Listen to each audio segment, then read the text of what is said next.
uh, for an indication from them. Just less than a minute. Less than a minute. Though Khandare Sahab hasn't joined us, but we can begin, I think. I have children around my house playing, so you might hear lots of chuckles and laughters.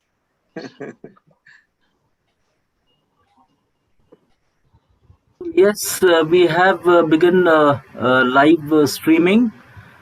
So, with your permission, sir, can we begin? And also here. Is also with us. So great to have.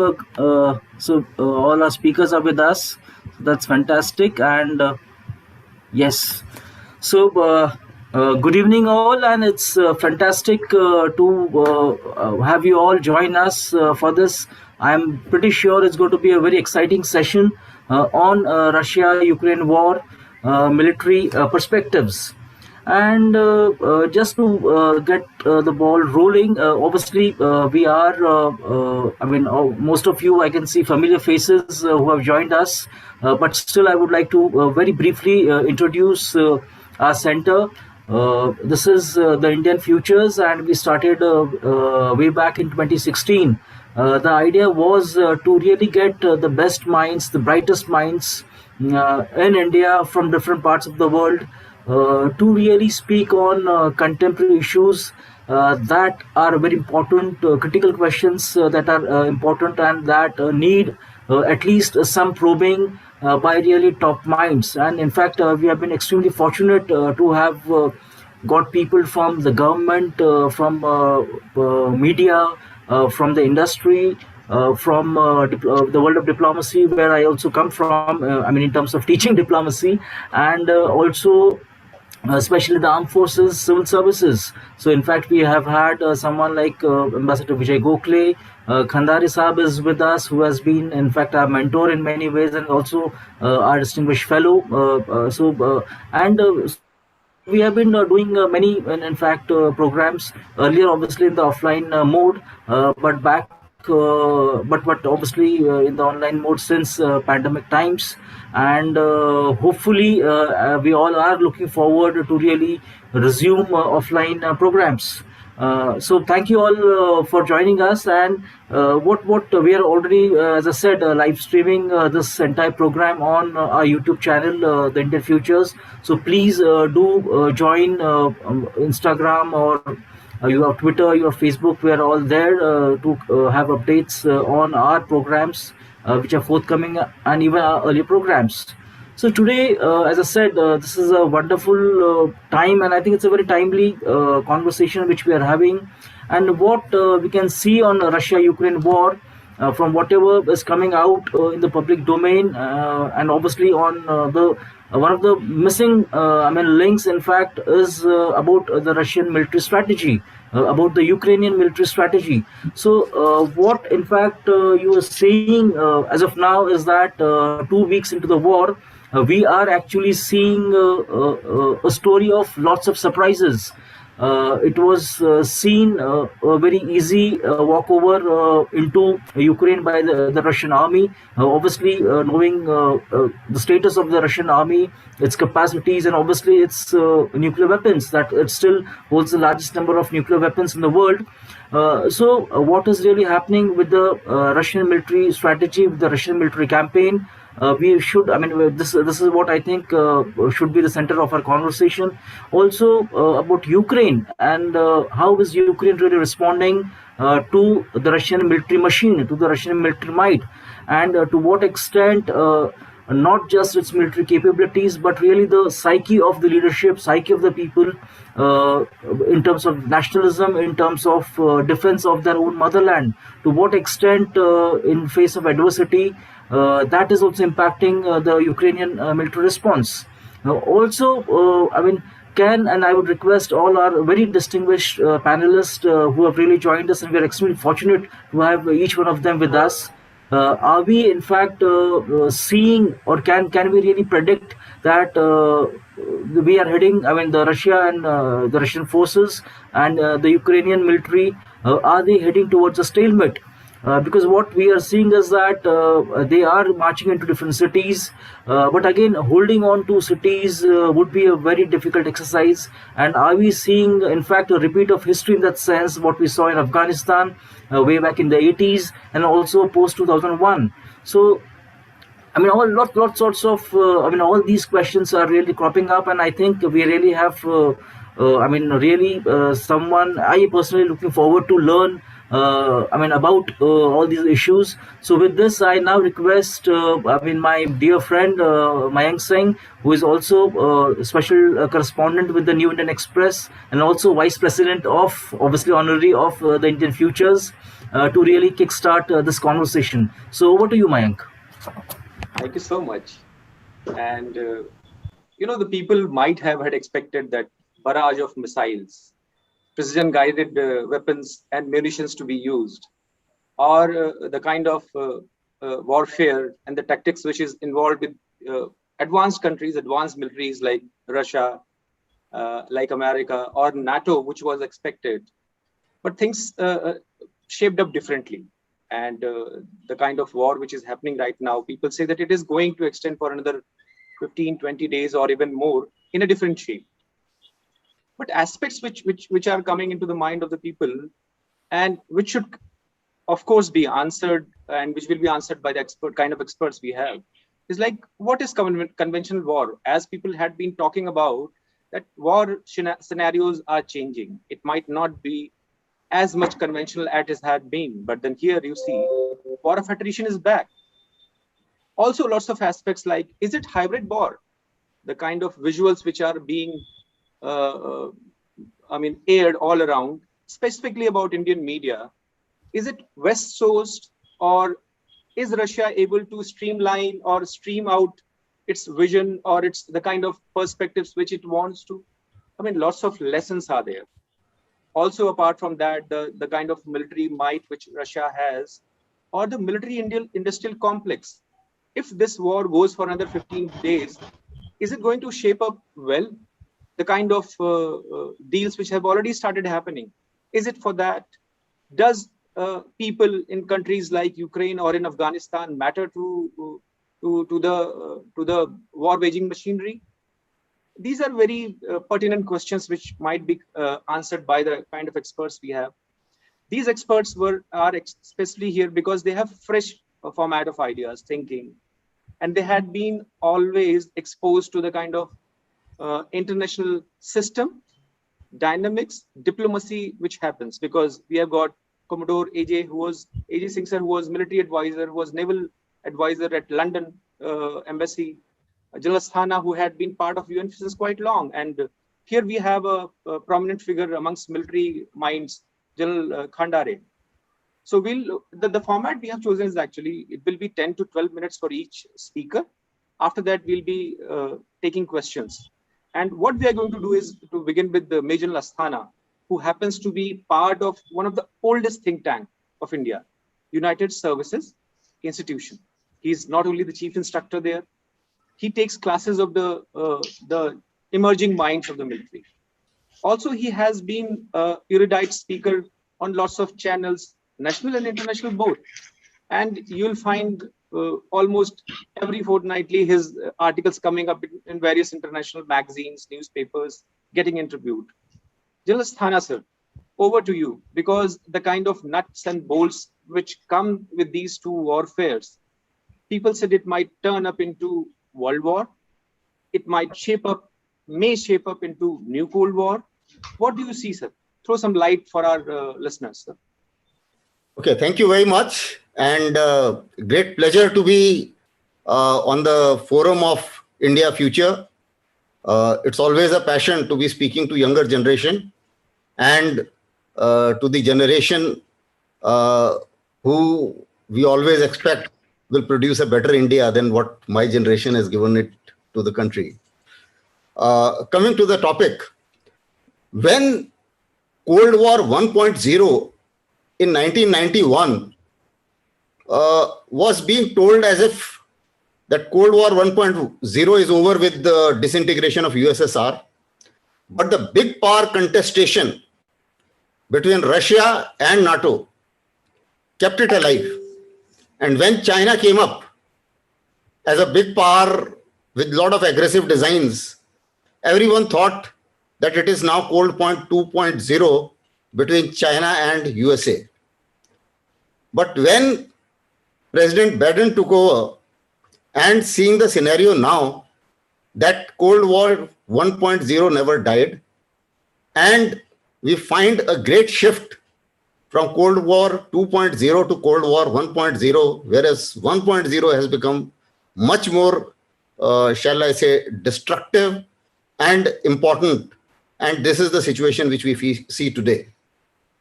It was an avoidable war with few security guarantees and few perhaps adjustments. This war could have been avoided and humanitarian disaster could have been avoided. But then the big power contestation is the way it is. Now, today, if we put it in the strategic terms and military terms, while Russia and Ukraine, they are fighting a contact warfare, a kinetic warfare, a deadly kinetic warfare, and this warfare has growing into the hybrid domain because it started with conventional. Now with the mercenaries coming in, it becomes a hybrid war.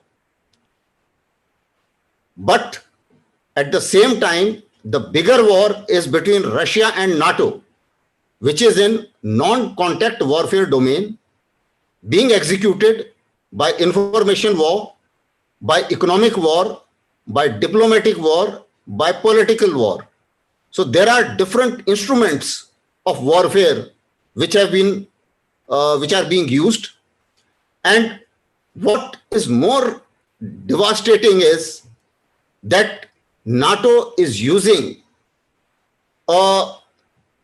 Ukraine in a manner that whatever may be the outcome, Ukraine will get destroyed physically.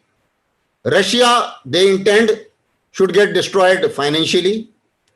The Europe will also have the brickbats of the financial war. They will also be struggling with their energy security, and Europe will no more be peaceful. They will be struggling with the capacity building for their security. US may feel that they are gaining an upper edge because their arms industry will flourish. But considering the way the war is moving, ultimately they are going to be the loser for the simple reason because their reliance, shall I say, their reliability in front of the rest of the world community is declining. Their economic sanctions are triggering an alternate financial system, which is started earlier during when we opened the BRICS Bank and AIBB and things like that. That was a baby step, but now this will get expedited. And countries have started now thinking of as to what can be the alternative to the Western dominated financial system. Because all of a sudden, you freeze somebody's assets is not something which will help people investing in United States, because that is going to create a fair amount of insecurity amongst others. Now coming to the topic, which is the military topic. Obviously, when we know that military is an arm of the political will, so it is an instrument by which the political will is exercised by the state through military power. So therefore, it is very important to know as to what was the political aim. So I'll just specify straight away.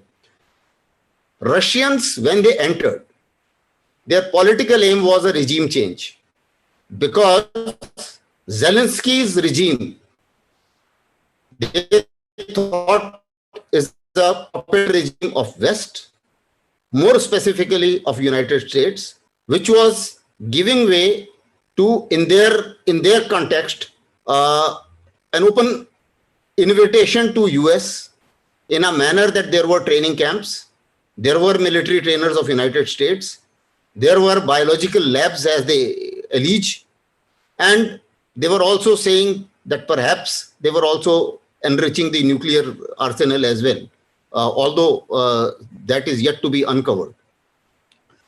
As far as the strategic aim is concerned, the strategic aim was very clear. To achieve this political aim, you had to take Kyiv. So therefore, the center of gravity of military operation was Kyiv. And to execute that operation, they had a northern thrust from Belarus, the southern thrust from the sea, that is from Crimea, either through land route as well as through a naval blockade and thereafter some kinds of amphibious operations, and from the east through Donbas region. So they initially set up the, which we call it as shaping the battlefield. So the battlefield was shaped in a manner that posturing was done on all the three sides. The offensive started from all the three sides. The initial phase of the operation, they tried to gain an air superiority in a manner that they tried to engage all the airfields and the air assets so that they get a freedom of maneuver in the airspace is concerned. They also tried to destroy as much military machinery of Ukraine as it is possible. And their military aim was certainly one, which I wanted to add, was that destroy the military machinery of Ukraine in a manner that it can never be used as a launch pad against a military operation in Russia. So the other military consideration was that the Sea of Azov and Black Sea and the Russian fleet there should have a freedom of maneuver right up to Mediterranean. Now, if there is a threat to Crimea, which perhaps the Russians perceived, then certainly there is a fair amount of risk which the Russians would face. Then there was a question of mutual mistrust. In 1991, despite West promising Baker telling Gorbachev that not an inch eastward, that we will not move eastward, they added 14 more countries, which were erstwhile Eastern European countries, into NATO. So when it came to Ukraine, obviously there was a case that they would have, Russia had to react because that is the last resort. Similarly, on the other side, even Russians are not holy cows, because in Budapest agreement, they had also said, told Ukraine that, okay, you give away your nuclear weapons and we will ensure that your sovereignty and territorial integrity remains intact. So it was Russia, US and UK, all three gave this assurance, and that is the reason why, despite not being a member of NATO, Zelensky is repeatedly saying that give me a no-fly zone. Now, as far as the military operation is concerned, after 3 weeks of military war, the situation is like this. Russia has been able to isolate major townships. They do not want to get into built-up areas. If they get into built-up areas, it will be absolutely costly for them, cost prohibitive for them in terms of the human cost as well as in terms of the equipment cost. So therefore, they wanted in the initial stage, perhaps Ukraine will give in, but that has not happened. The people and the people's resolve has been generated. We should also giving a fair amount of credit to the Russians and Ukrainians. Ukrainians also got almost a similar time of preparation as Russians had. If Russians were preparing from 2014, so were Ukrainians. So Ukrainians had a strategy because the numbers don't suit them. There is a heavy asymmetry in terms of military assets. But there is not that much of asymmetry in terms of physical human beings, because the Ukrainian army is about 2.5 lakhs. And the Russian military, even whatever it is today, is much lesser than that as of today. So there is no grave asymmetry as far as manpower is concerned. The asymmetry is in terms of assets. So what Ukrainians have done is, they have tried to deploy their military assets into residential areas and built-up areas. Because in built-up areas, if the Russians get in, then this asymmetry of numbers that gets somehow, shall we say, mitigated. So Ukrainians, what they have tried to do is, and Zelensky tried to galvanize the public support, and the public support did get galvanized in a manner that people have risen against Russians. One of the major setbacks which Russians had was in Kharkiv, because Kharkiv is Russian-speaking population, and they thought that perhaps they will get fair amount of support in Kharkiv from the Russian population, which did not happen, and it was a tough battle. So, all in all, Russians' plans are not haywire. In the southern side, they want to create a buffer zone in a manner that they can isolate Ukraine from the sea totally. They have been able to achieve most of it. Only Odisha is left. If they capture Odisha, then they would have perhaps cut off Ukraine from the sea totally. As far as isolation of Kyiv is concerned, that has been partially done. And they have not been able to invest and convert it into attacks, because they are still doing pulverization of the target. Now, the problem is that media is giving one-sided report, because information warfare, all the machinery of information warfare of the West is supporting Ukraine. So what news which you are getting is the sentimental videos of Zelensky. Media has made Putin as villain and Zelensky as hero. And Zelensky is every, I think, 20 minutes, half an hour, there is a video which is floated around. Then all reporters, whether it is foreign reporters or Indian reporters, everybody is in Ukraine. So obviously, most sensitive news is that you get hold of a guy who has suffered and you find that it catches eyes. So that is the case. But Ukrainians are also not holy cows, for the simple reason, because as per Geneva Convention, the moment you give arms to civilians and you get mercenaries in and you deploy your military assets in residential areas, then the residential areas are also war machinery. Those civilians also do not get that protection of under Geneva Convention, which is due to civilians. They do get all the exemptions of the Geneva Convention, which are due to a soldier, but not civilians.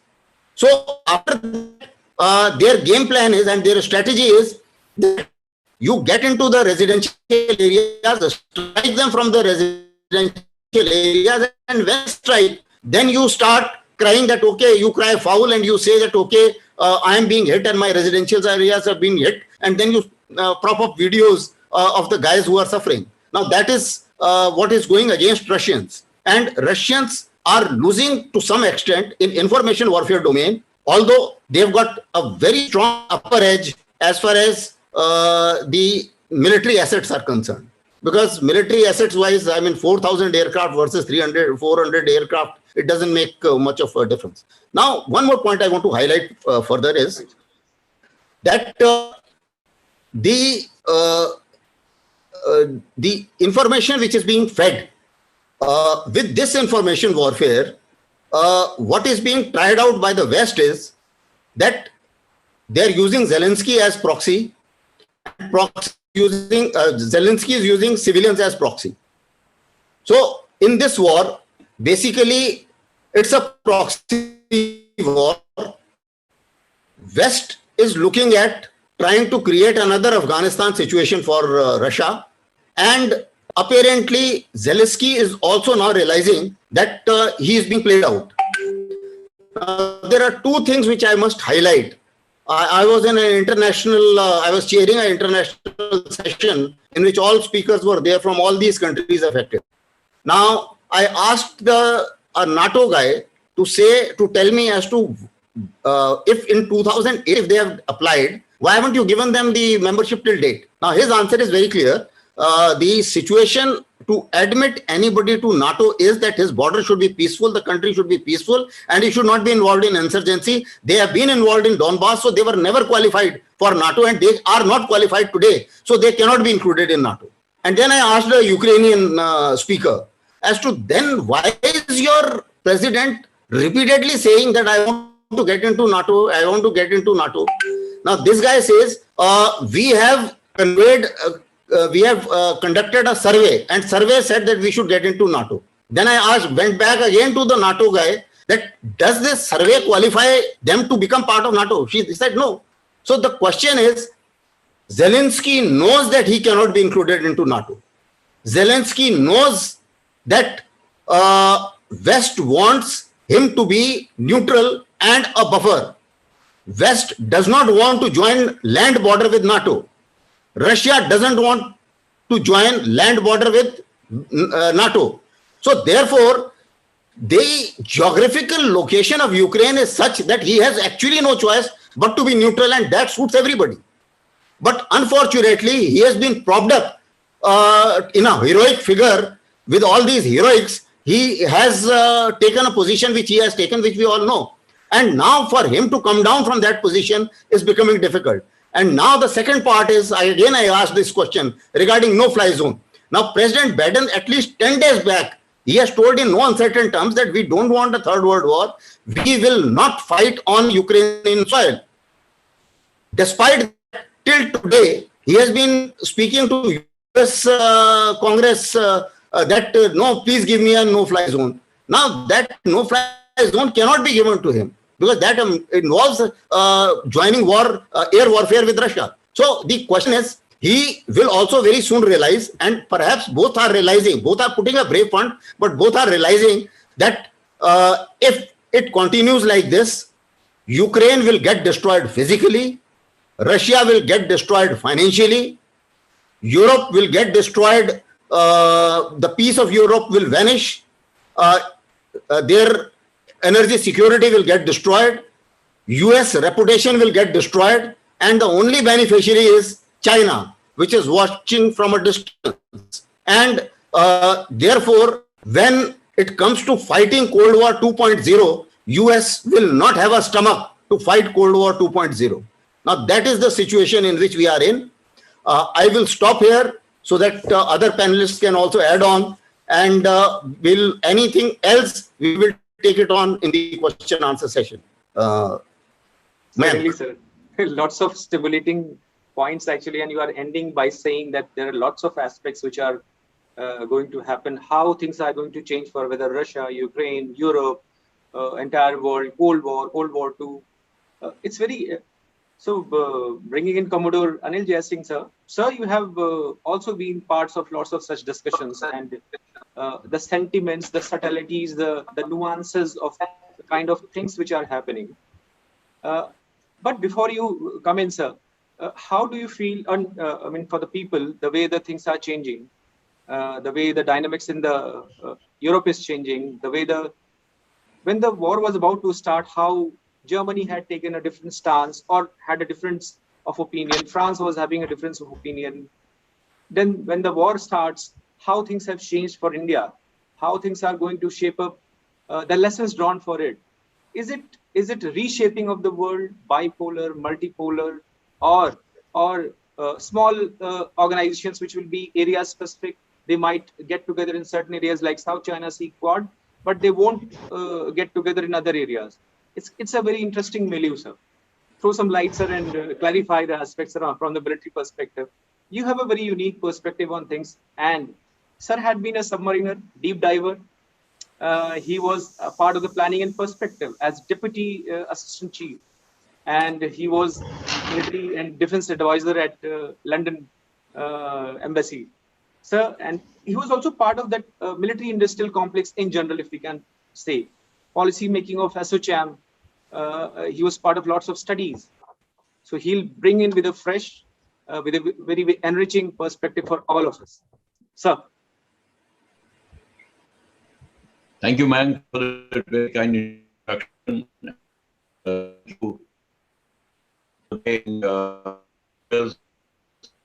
For inviting me to this discussion. I'll reiterate what Gen Asthana said. We will get fresh perspectives. Hope they will. Yes, I also you said, sir. We hope there was some delivery to give you. So in this month. Coming now, firstly, after that master class on what's happening in General Asthana, there's very little on ground over there. I think he's covered it so well and so comprehensively. I just touch one aspect from the maritime perspective. Navies these days are able to deliver effect without going kinetic to a large extent. And I think the asymmetry between the Ukrainian Navy, which has just about 35 ships totally, small ships, versus the Russian Navy with almost 600 platforms, is tremendous. The Black Sea fleet itself the Russian Black Sea fleet itself is much larger than the whole Ukrainian Navy combined. Approaches to the Black Sea are through restricted the Bosphorus, etc. The Black Sea is extremely important to Russia because it gives them a warm water access to the Mediterranean and the rest of the world. Otherwise, they have to come right around from either the Pacific Fleet or the North Sea Fleet or whatever. So, obviously, they want to control the Black Sea. There is no doubt about it. General Asthana also alluded to it. Right before almost the war started, sort of naval attrition started. They can't announce blockade. Blockade is only announced when war is declared. In this case, no war has been declared officially, so blockade cannot. So countries now do what the UK did in the Falklands, announce an exclusion zone. And even if you don't officially announce an exclusion zone, you just put so many of your ships there that the message goes out to the whole world that this area is best not approached, particularly merchant shipping, because insurance goes up, everything goes up. And so effectively, without doing anything, you can create a blockade, particularly when there's such a major history between the two navies. So as I understood, even before the war had started, the price of fuel had gone up 7 times in Ukraine. And I think they had already devalued their currency. Inflation was running at a tremendous height because their entire approach to the sea had been blocked. And then, of course, you know that, they appealed to Turkey to implement the Montreux Convention, to the Bosphorus and the Dardanelles to Russian ships. And Erdogan initially said he's doing it, but then later I think he realized he can't do it. So he said, I can do a little bit of stoppage, but I can't stop ships going back to the base ports.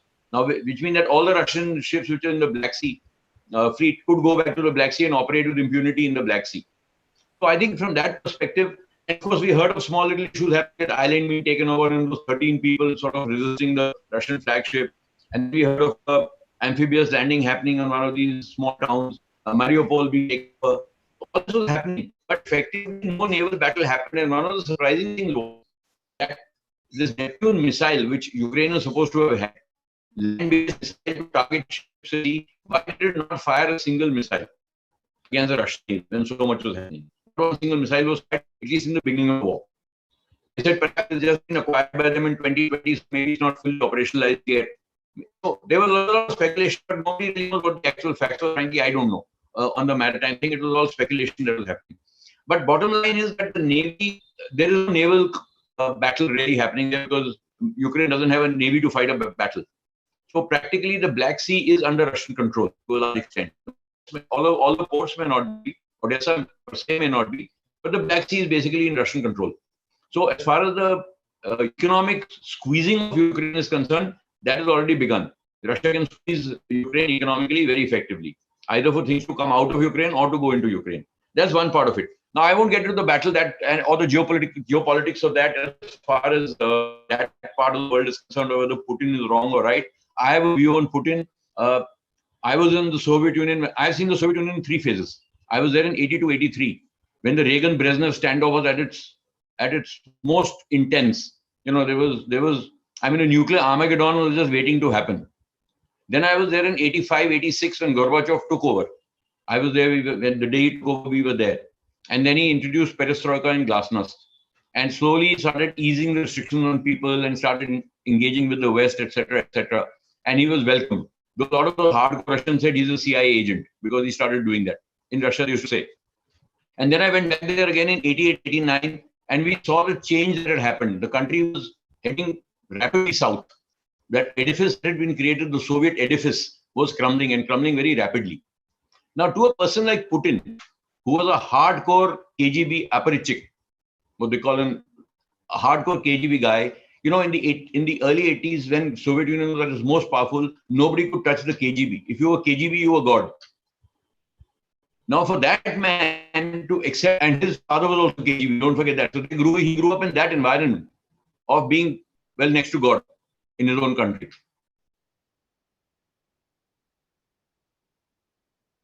Navy there who used to teach us, etc., who said that we cannot imagine that we were a superpower and overnight we seem to be just sort of disintegrating. And it was difficult for them to accept that. And it was very difficult for Putin to accept that. And through the early 90s, when Yeltsin was there and Russia was getting weaker, he was an alcoholic, the common Russian said, look, I want to be strong again. I don't want to be humiliated in the West. And the West, that was a mistake the West made. They really humiliated Russia in 1991. It was treated like a third-rate country by the West. And the Russians could not accept that. But there were people like Putin who still saw some glory that they could bring Russia back to its strength. And that's what happened. The moment you took over, that was the agenda. To make Russia powerful again, make it a superpower again. May not make it a Soviet Union, but to make it a superpower. Now, and that led to his ego thing. And I personally have never forgiven him for what he did to his own countrymen. When the submarine sank in August 2000, the submarine called Kursk sank in the Barents Sea. A British submarine vessel exercising very close to that. They offered help. Submarine capability that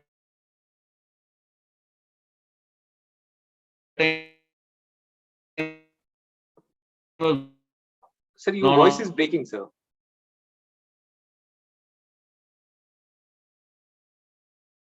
Operational. Putin refused help. He said, I will not take any help from anybody. Sir, your voice is breaking, sir. And later on, they discovered when the Kursk sank, there were sailors inside who kept waiting for help to come for 5 days, 6 days. They drowned to death. They drowned to death in that submarine because he refused to take help from anybody. His own countrymen, his own submariners, young lad, 19 years old, 20 years old. A man who can think like that about his own countrymen, send his own submariners to their death. Sorry, Mayank, you said something? So, what I'm trying to make is that he is a megalomaniac. And after that, he has taken the ways of it. When his tenure as prime minister, finished president, when his tenure is finished, become prime minister, he's not going to let go. And he thinks he can't be touched. Every opposite leader in Russia has hands.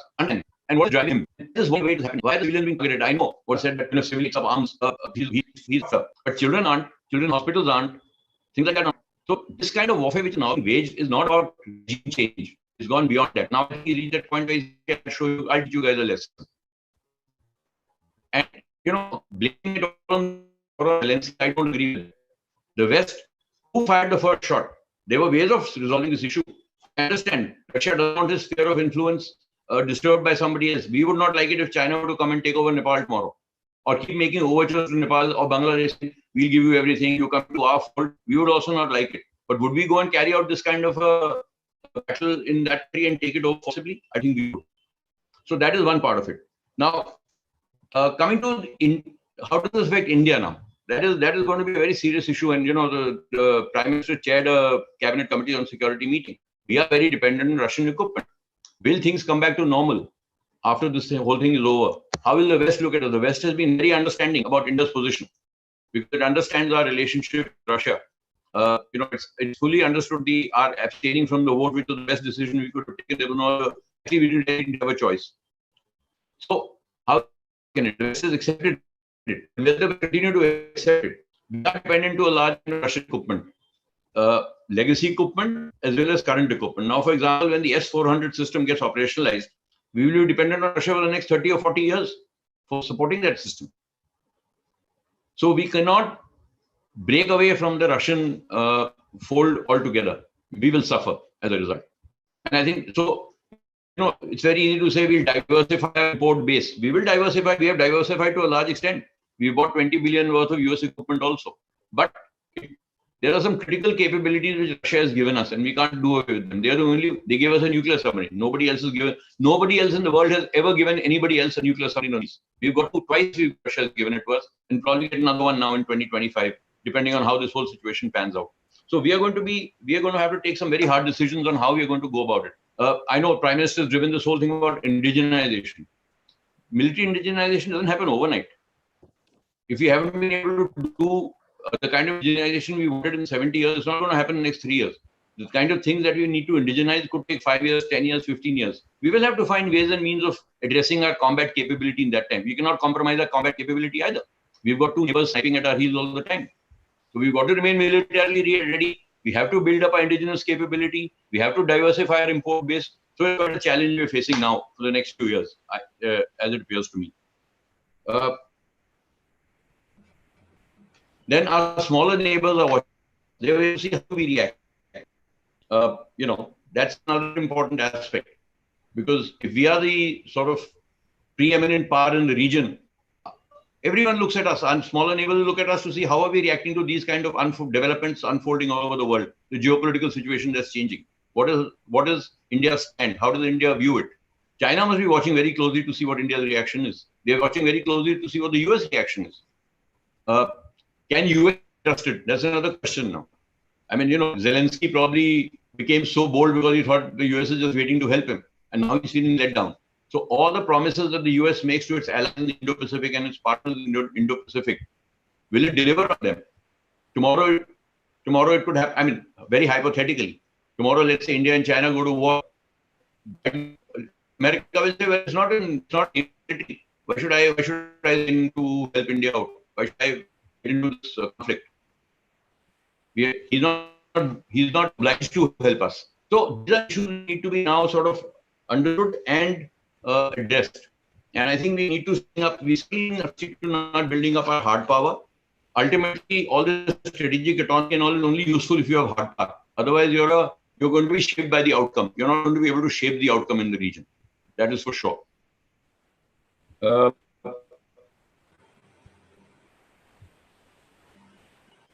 I think that basically I'm of the view that we have. I mean, Russia must. I mean, look at it this way. Now Russia says we are talking to Ukraine. On one side, you're talking to Ukraine. Russia and Ukraine are supposed to be talking on the other side, you're pulverizing their country. You attack. Then you order a ceasefire, stop the operation if you want to talk. If you're serious about talking and finding a solution, then stop the war for that period of time. You can't keep fighting a war and talking. It doesn't work that way. You're either fighting a war or you'll talk. So these are issues which need to be seen. Do both these parties really mean what they're saying? And frankly speaking, I don't agree with the fact that Putin's actions can be condoned because the West did something. The West really did nothing. The West had made it very clear to Ukraine that you cannot become a member of NATO. Not now, and many years ago. And what Putin has done, yes, he can say that, I want it in writing. Which country or which alliance is going to give you something in writing? Nobody's going to give it. So you knew it's not going to happen. So you're looking for an excuse to create a situation. That's what he was doing. And okay, so if he was very about West overture to Ukraine or Zelensky's overtures to the West, that you pulverize that nation to pulp. The case of, stopping what he's doing now is actually pulverizing the nation to pulp. He's destroying cities. That's absolutely unacceptable. By stretch of imagination. I mean, try and India. Would India like this neighbor? Yes, sir. These need to be, we can't give Russia a clean sheet. I have a lot of respect for the Russian people. I have a lot of respect for Shri, but not with the leadership that I'm sorry. That Putin could even be justified, whatever means in doing what he's doing.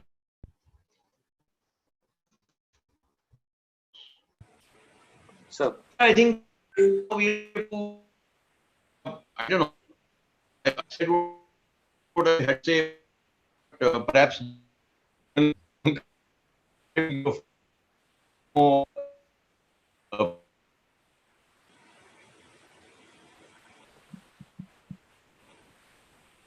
sir. Balanced, nuanced sort of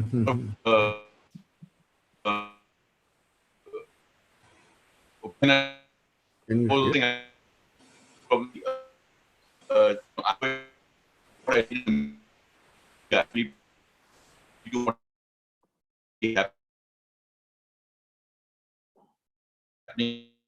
Sir. Right, sir. Thank you so much, sir. Thank you so much. Sir. But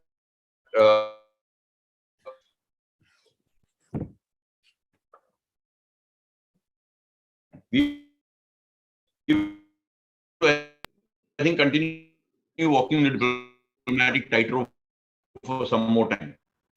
That's for and you have to be careful. Right, sir. So you brought out a very important aspect as far as dependency of India in terms of military with Russia is concerned, sir. So, and also that specific point of sharing the technology and sharing that nuclear platform on subject, submarine, sir. Because I do not quite. I mean, I had a view of my own which I thought I must convey. Thanks a lot for that. It's always interesting to hear you, sir. I was saying you brought out very interesting aspects that how much dependent we are as far as Russia. I mean, our hard equipments are concerned, military equipments are concerned. And that starts with the kind of help we had received from. Is my network not okay? Because I'm not. Sir?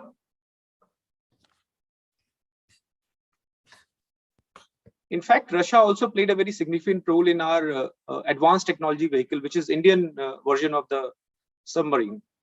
But indeed, in that case, India had to diversify, and it's diversifying. And India has always opted for independent diplomatic stance and independence of decision making in major aspects.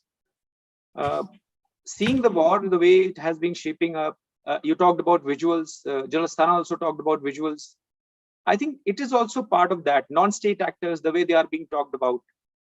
These are the lessons which might come in for India, because we also need to understand the kind of social media and its penetration, which is playing a role, the way the visuals are picked up from these platforms, the way the Indian media is playing a role, the way the diplomacy which has shaped up the things, and lessons for India. General Khandare is a person who was commissioned in a regiment which is a very hallowed regiment, Garhwal regiment. And the way the rich aspects which he has seen in terms of tactical fight, the level of strategic thinking, being the DIA, the director, he was Defense Intelligence Agency, he was there. He must have seen the kind of deeper delving which goes into the shaping, reshaping, the tactical, the strategic aspects as it's concerned. And then he became the part of the think tank which shapes up the national security and National Security Council Secretariat. He was part of it. He was military advisor, the second one actually, right after General Bannon. Sir, welcome to you, sir. And people are waiting to listen to you after General Asthana and Commodore AJ Singh, sir. The way the rich things are coming up for us, the new thoughts, the new aspects, the new configuration of ideas, sir. So welcome, sir. Thank you, Mayank. I hope I am audible. Yes, sir. Okay. Firstly, thanks to the other esteemed panelists who have brought out very valid issues. And my endeavor will be not to repeat whatever has been said. Let me see what are the important lessons that we have to pick up.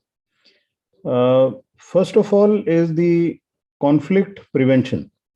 So when you look at, did this war start all of a sudden? No. The conflict had been going on. And like General Asthana said, the current phase was of conventional, but the hybrid or the unconventional or the subconventional was going on for quite some time. If you go into the domain of comprehensive national security, you'll realize that Russia and Ukraine both were uneasy after 1991. And with the kind of expansion that NATO continued towards Russian borders, obviously it was, that is one of the element of hybrid warfare, where politically, diplomatically, you keep pressurizing your adversary to a particular level where you don't have to fire a single bullet, but you keep pressurizing them into submission. So that was something which had started long back. And at a particular stage, I think, they came to a level where they thought that Russia is quite weak, so to say. And repeatedly, they were baiting Russia. And recently, when there was a particular NATO exercise, or not NATO exercise, but exercise using American troops also within Ukraine, and then have a kind of a plan where they would be able to withstand the Russian pressure and thereafter go in for a counteroffensive. All these kind of things. When Putin hears, I'm sure he's uneasy. And that too, you're trying it with a person who's been in chair in power in different formats for 22 years. You could have tried it with somebody who's an amateur, but I think that was baiting a little too much. Now, if that is the way we see Biden having shaped the battlefield or the scenarios where Putin took the bait. So, what exactly is happening? This war, whom is it helping? And in this particular military conflict, whose military complex is getting destroyed? Now, when you see the military complex of Russia, it is intact. The economy is under pressure, definitely, no doubt about it. And the sanctions, as General Asthana very correctly brought out, is something which is beyond the military conflict, and it is meant to incite the local population to rebel against Putin. So that is, I would say, a very indirect or a non-linear kind of thinking, which Biden would have or his advisors would have shaped for him. The military industrial complex of Ukraine, if it is getting destroyed, the repercussions are definitely going for India. We have a serious problem then, because all our engines, whether they are aeronautical, whether they are for maritime, whether they are for tanks, there is not only an economic or a military production, defense production engagement between Ukraine and Russia, it is actually an entanglement. Both can't do without each other. So that is, and ultimate, the losers are going to be all those who are using the equipment, whether it is Antonov, whether it is the T-80, T-90. So there is T-80 again, Pakistan is also using them. So this kind of pressure is going to come on us. And Commodore AJ very correctly said that you want to do Atmanirbhar, it doesn't happen overnight. It takes time. It takes time to design. It takes time to manufacture. It takes time to put these designed, developed, and tested equipment with the armed forces. So that is a major issue for us.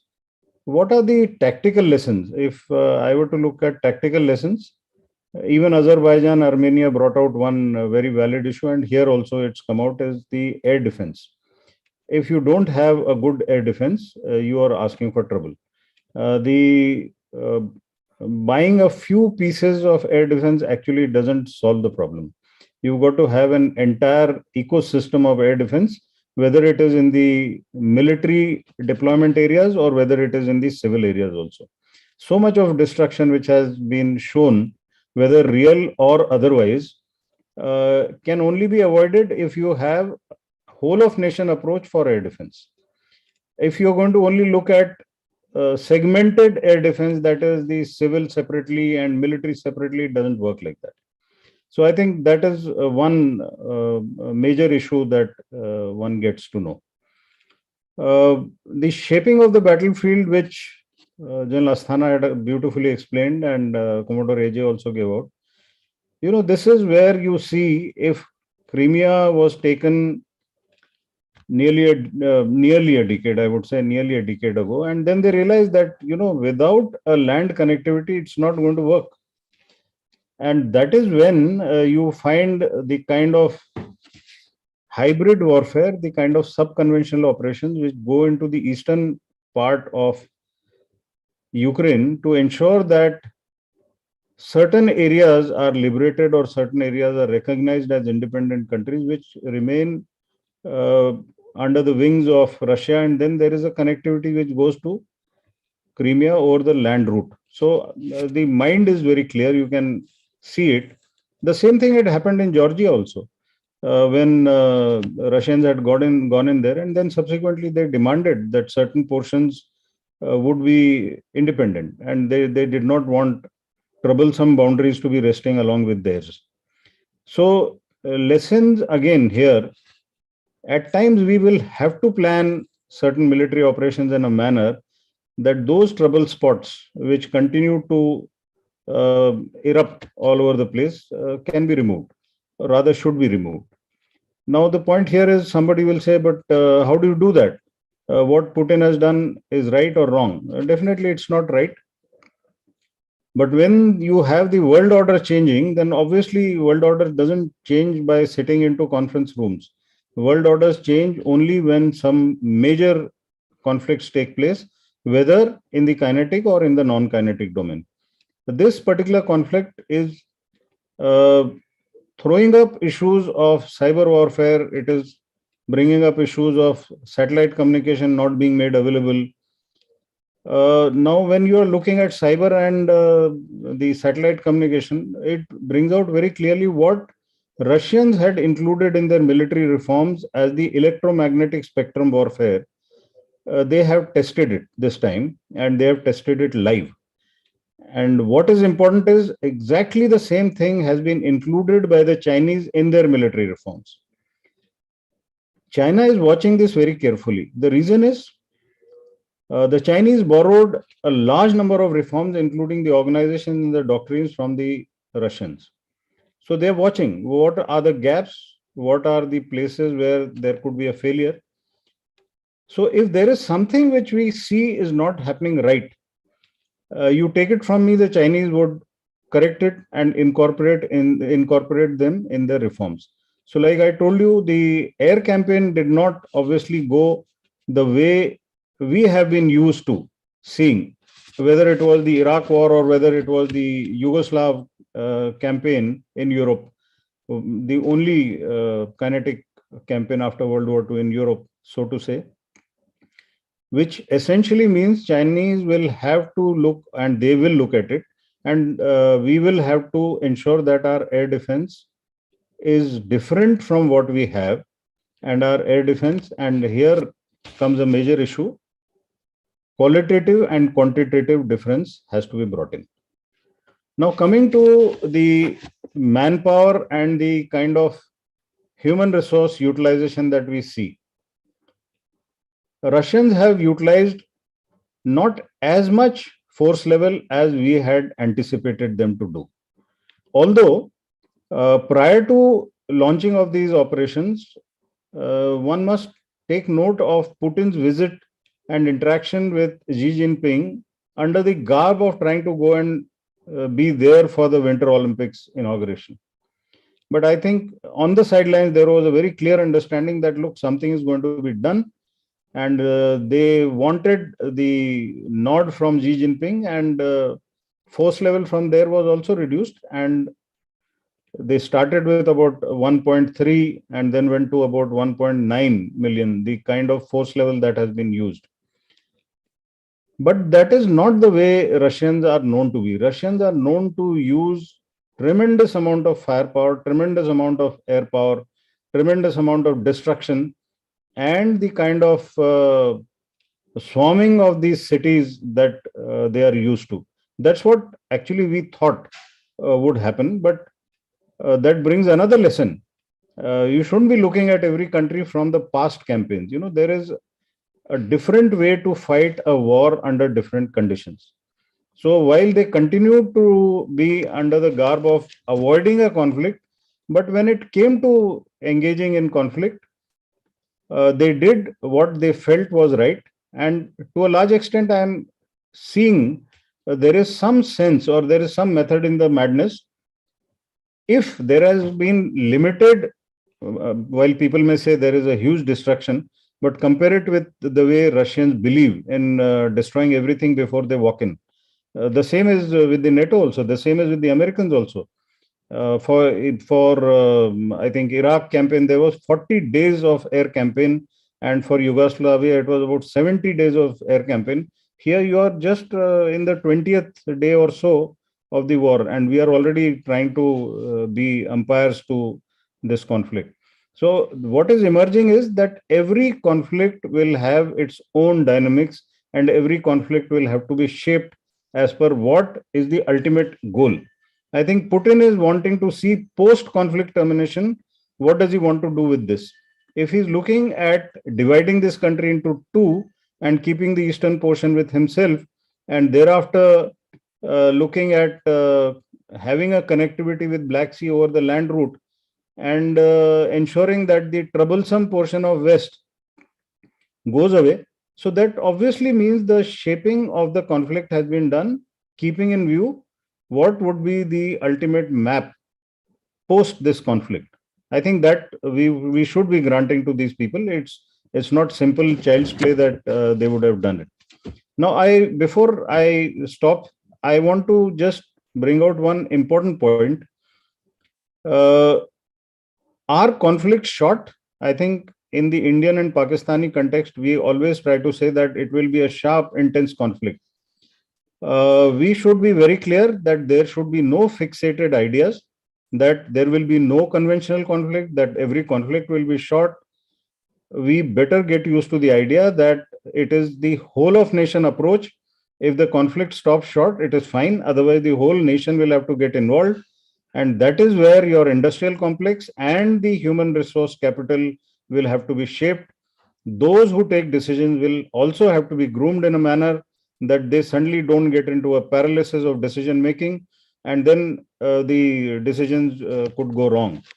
The kind of synergy that is required in various elements of national power, there is tremendous scope of improvement between all the elements which are along the borders, along the coastlines, and the kind of administration and governance that we have.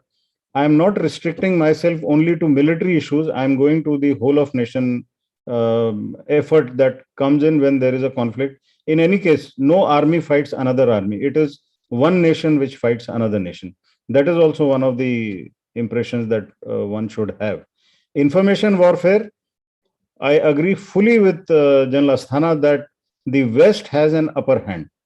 And with the kind of sanctions, you are very clear that if somebody puts a clamp down on your connectivity with the world, you better develop your own indigenous capability of having whether your own internet, whether your own banking system.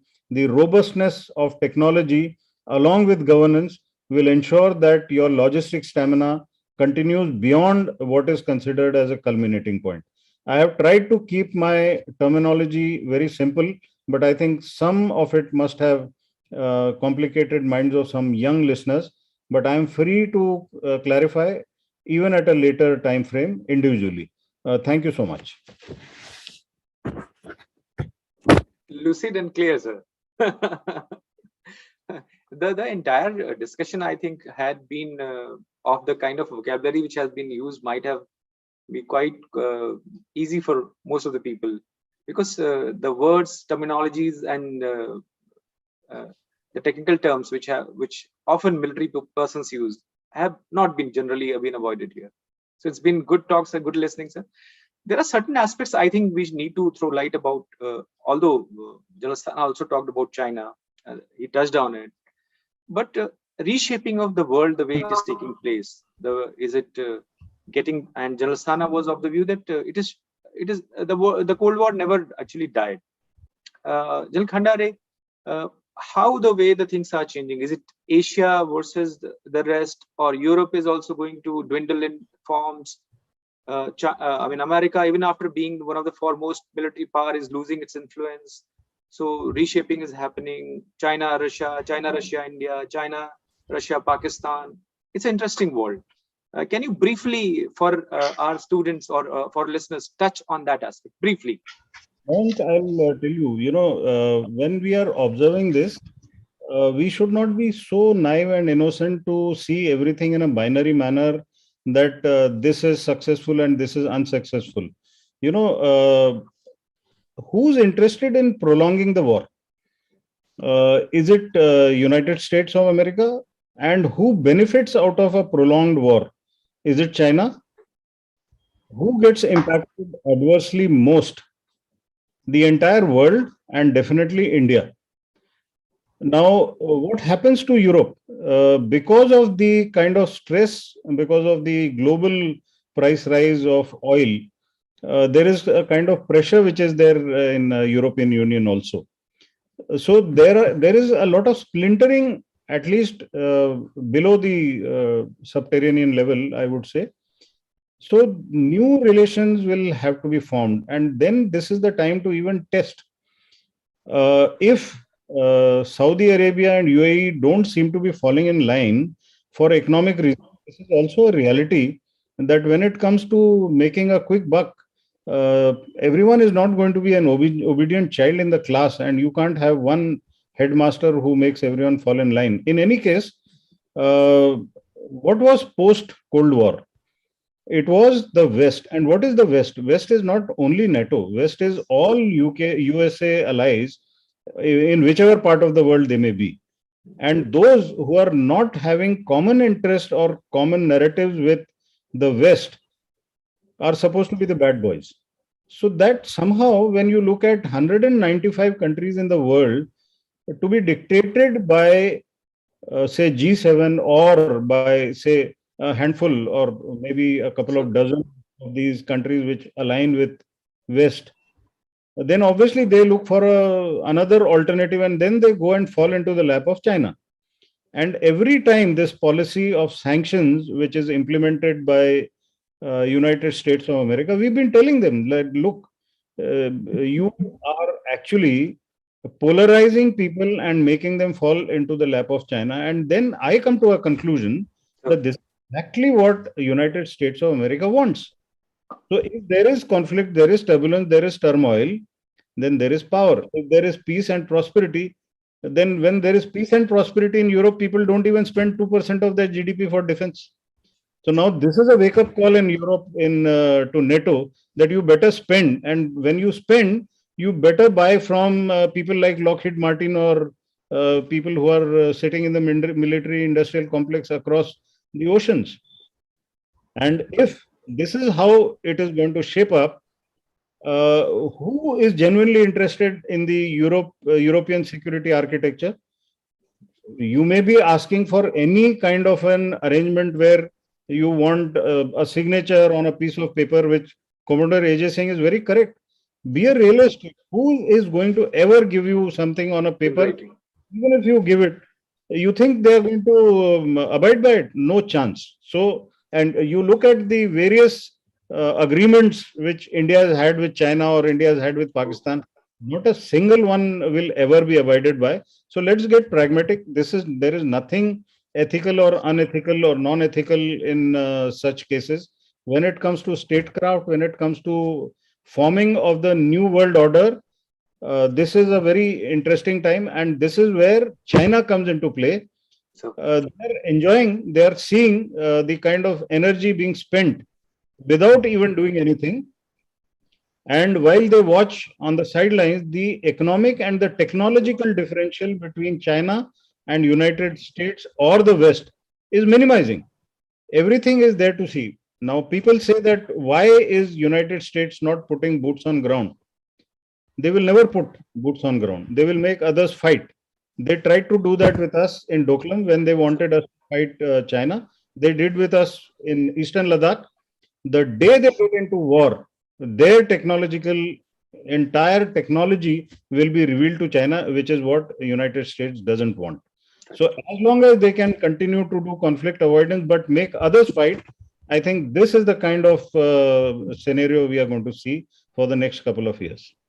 Good point, sir. Military industrial complex point is a very good point, and I think listeners must keep that into mind, sir. Asthana, you had been part of lots of diplomatic talks, international organizations, and UN specifically, sir.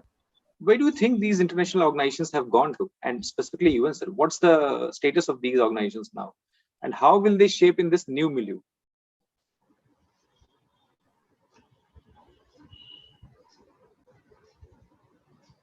Yes, sir. Briefly, you can answer, sir. Yeah.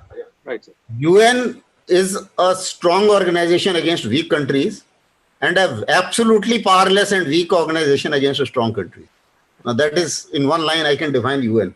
So as far as UN is concerned, I don't think they can do anything about it, what is happening. So there's no point counting on UN on this issue. That's one part of it. As far as the other international organizations are concerned, NATO may be putting a brave and jointed front or a united front as of now, but the cracks are quite visible. When Joe Biden wanted Russia to be sanctioned on energy, Germany and France, they just said no to it. So the question is, when it is core interests of countries involved, I don't think they are going to perhaps abide by what USA is going to say. Because you see, USA does not have a direct land threat. The only threat they have is from the hypersonic weapon. Otherwise, they don't have a threat. So that is why, and they have self-sufficiency in energy, food, etc., etc. So that way, they are slightly comfortably placed, and making others fight is it doesn't matter to them. Even if last Ukrainian gets destroyed, it doesn't matter to them so long Russia gets weakened. So as far as this is the state, as far as US is concerned. Now, as far as the international organization, so NATO by itself, we have tested NATO. If you recall, my first article on this issue was, is Ukraine the test bed of big power contestation? So the first test is that NATO cannot take a hard decision, and NATO has not taken a hard decision till date. The kind of weaponry which they are providing to Ukrainians, it is for a prolonged sub-conventional war, because they are basically flooding them with Stinger missiles and rocket launchers and things like that. So this is the design which they are trying to perhaps propagate. Now, as far as I would like to just add on certain, as far as the big power contestation is concerned and how the world is going to behave. Briefly, yes, sir. Briefly. Yeah, sorry. I'll just take 1 minute. Yes, sir, please. As far as India is concerned, a lot is being said. We are impartial, not neutral. And why I say impartial? Because both sides are not holy cows. Both sides have done something wrong. Both sides have made mistakes. And even the West, when they invaded Afghanistan or Iraq, they have also done exactly what Russia is doing now. So we don't want to be part of anything, any evil access, to put it simply. So I think impartial is the best option as far as we are concerned. If Germany continues to draw energy from Russia, there is no reason why India should not take the oil and military hardware from Russia, irrespective of what US says. That's my take. And apparently, Germany will not say, USA will not say no to Germany. And therefore, if we stand our ground, there will be perhaps no problems as far as we are concerned. We will have to stand our ground. Mayank. That's it. So, Commodore, I was thinking of asking another question to Commodore Ajay Singh, sir, and I think he's. My point here is to put up these separate questions is actually fill in the gaps wherein it would have been left, because of the time which has stretched a lot. We have not been able to take questions from the audiences, the listener. So now, sir, before Ajay Singh, sir, you have joined, sir. So my question to you is about the specifically high-end technology, because India, as a country which, if it has to grow, requires such high-end technology, sir. And India had been helped a lot in that term from Russia, because of it, if it comes to nuclears, if it comes to space, if it comes to missile technology, I mean, we have got lots of support from Russia in that regard. Dependency is quite high, sir. But all said and done, we had been trying to diversify. What do you say about that aspect, sir? Because we have to become self-dependent if we have to really fight our own war with our own weapons and equipment, sir. Still, you have to unmute yourself, sir. Just yesterday or day before yesterday, the Ministry of Defense has listed 18 items, which they said will not be imported now and will be developed indigenously. And if you look at that list, there are some very high-tech stuff in that. And if we can do that indigenously, it gives us a very firm footing, and removes this import vulnerability of ours, this dependence that we have. We suffered twice. When the Soviet Union broke up, we had no spares, and then when we did the 98 nuclear tests, the West imposed sanctions on us. So we have to address this issue, and there is no doubt about it. We haven't done enough over the last 20-25 years, but we could start now. But for that, it's easier said than done. We need to create a very, very robust enabling environment where everybody, industry, R&D, the Ministry of Defense, the armed forces, the industry associations, academia has to be brought together. That, unfortunately, we have not seen happen so far. Now, whether we will be able to see it happen when, now we've reached a point where push is probably coming to shove. The Prime Minister has taken a very strong view on the inadequate defense indigenization and self-reliance that has taken place in the last 5 years or 6 years since Make in India was, the Make in India vision was enunciated by him. And all, I don't know if you're aware, but all buy global cases, that's one of the categorizations, are being reviewed. So there is a push now coming that we need to do it. And this, I think, will be for us a wake-up call, in a way, to realize that we cannot afford to be dependent on somebody else for something that doesn't involve us but could affect us. It is going to affect us in some way or the other. We know that the gas turbine factory in Ukraine has been damaged. Now our gas turbines come from that factory for our ships. So how badly is it damaged, whether production will stop or continue, whether they'll be able to offer after-sales support or not, that we don't know yet. But these are the issues that do come up, and these are things which are going to affect us. But like I said earlier, and which General Khandare also brought out, is that we have to approach it in a very comprehensive, all of government sort of an approach, all stakeholders on the same page, and create that environment. It won't happen overnight, but we have to keep at it. And hopefully it will happen one day. It's not that we don't have the technological skills. It's not that we don't have the scientific manpower. It's not that we don't have the capability in industry. It's just putting everything together and creating the right enabling environment. Enough return on investment for industry. Give them finance. Don't let them go to market and take finance at 15% interest. Give them a subsidized rate of interest for capex. There are many things that can be done. We tried to bring up these issues when I was in ASSOCHAM, but they got lost somewhere in the maze of South Block and they don't really take off after that. So we have to address it. There is no option for us. We have to become when I say self-reliant, I won't say we become totally indigenous, but certainly we have to become self-reliant. We cannot afford to, India is too important a country and too important a player in the region to allow itself to be shaped by what somebody else does to us. Let me put it that way, or can do to us. And for keeping all kind of independence, we'll have to have the hard power wherein we are using our own indigenous equipment, sir. And as General Asthana was saying, if we have that hard power, might be UN also be in that regard and be favorable to us. Having said that, sir, lots of lessons which have been learnt in this during this discussion, and food for thought is also there. It's very interesting. Before we come to Dr. Manish, the way the things have shaped up, whether it's in Asia, whether it's in Europe or America, US itself, things are changing. A churning is taking place. So we'll have to keep up our guards, be ready with our own things. And significance of this country. See, lots of important things have happened in the recent time. Like India, in terms of engine technology, has been quite struggling. And Safran has come up. Recently, we had a agreement that they'll be making engines. And even if it's LCA or it's our gas turbines or it's our frigates, destroyers, everything needs engine. And that technology is very different. That metallurgy is very different. In terms of metallurgy, also SAIL has started doing quite well. So we are doing quite well. And having listened to our thinkers here, thank you so much, sirs. And thank you, Dr. Manish, the way things have come up because of you. Actually, it was your idea, if we can say that. Your idea came to my mind. Thank you so much. Over to you, Dr. Manish. Yeah, thank you, Mayank. And I really wish to thank all our distinguished panelists, Lieutenant General Khandare Saab, you have Major General Asthana Saab and Commodore Anil Jai Singh. So, sir, so thank you. I think this has been a brilliant session. Lots of, takeaways about the evolving military situation.